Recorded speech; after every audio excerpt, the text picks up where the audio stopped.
He arrived at the edge of the canyon at dusk, his shoulders bowed, a worn sack over one arm, his dusty boots slapping against the red soil. The sky above the rugged cliffs turned amber and violet as the sun sank low. He had no mother or father waiting for him, no destination on a map beyond simply finding a place to rest. The name the locals would come to call him was Sam, but for now he was just a weary traveler, the kind of person you might pass by without glancing twice, if your eyes were on something else. He only wanted a place to sleep. The road and the canyon. Sam had been walking for days. Eddie left behind a small town where nothing good had changed for him in years, a job that barely paid, friends that drifted away, a dog that died last winter. The world felt too heavy. That night, he didn't want charity, and he didn't want pity, he just wanted rest. The rocky terrain of the canyon offered him a sliver of hope, maybe a cave, or an overhang, somewhere hidden enough to close his eyes and think of nothing. As he edged into the shadows of the towering walls, he noticed 3 figures perched near a fire, their faces cast in soft orange glow. One was older, gray-eyed, fabric of her dress faded but strong.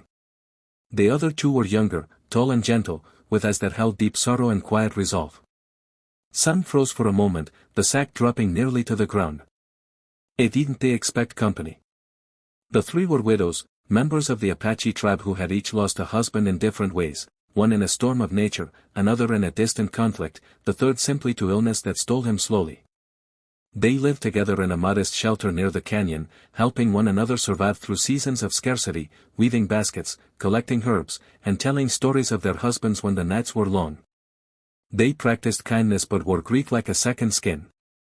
When Sam appeared, the second widow, Maria, spoke first. "You look tired, friend. Sit with us."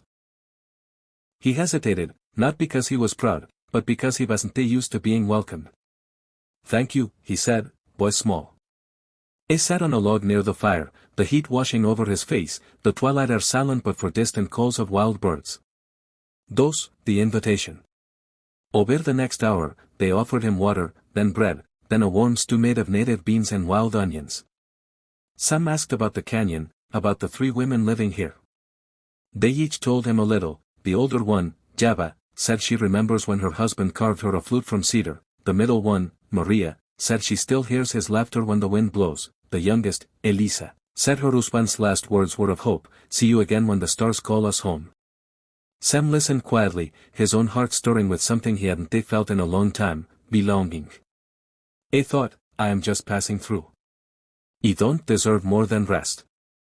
But then at night's deep silence, Java said, "If you stay more than tonight, we'll need